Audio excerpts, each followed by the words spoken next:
This video is brought to you by TS4U IT Engineering Bootcamp. A quick question: you have been mentioning about the working with the developer back and forth as a DevOps engineer.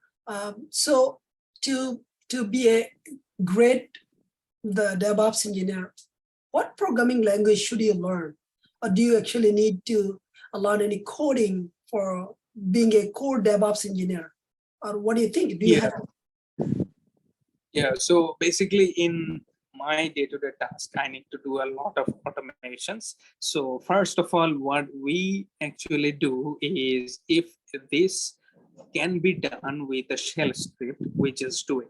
So we don't usually suggest, or we don't usually support that, okay, for this simple job, we need to jump onto a programming language, because the infrastructure problems are mostly based on the infrastructure, right? These are not programming problems. These are not like developers problem. It's infrastructure problem. And most of the infrastructure problem can be solved by the shell script. So if we know the Linux basics very well, we can just create a shell script with that, and then I think most of the automations can be done with that. So if I wanna like give you an example, we were using shell scripts with our Jenkins deployments all the time.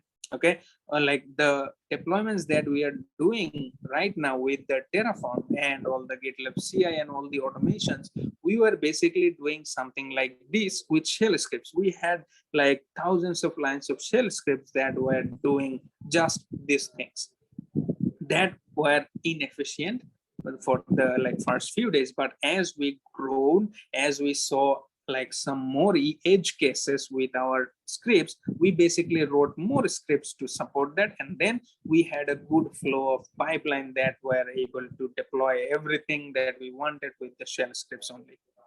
Okay, so basically I would say the shell script should be the first one, and we always focused on this. And then for some of the automations that I did, I basically did it with Python. So let's say I needed to create some trigger in our AWS pipelines, and we were using the AWS code pipeline as well. So with that AWS pipeline, I needed to do some triggers with Lambda. Okay, so Lambda is basically a serverless language, and I had the previous experience with the Python programming language. So basically I wrote a Python code that can actually gather that data from our AWS pipeline and can trigger another pipeline in our GitLab CI. Okay, so I actually took that opportunity and then wrote a small Python script as a Lambda so that it can get the data from the AWS, and then it can trigger my GitLab job. So I actually did that. I got a lot of appreciations from my manager. So yeah, I'd say having coding experience helps a lot to grow the career. And I had seen that opportunity as well. And I felt that okay, this was a necessity for me, but most of the time I was okay with the shell scripts. Got it. Thank you.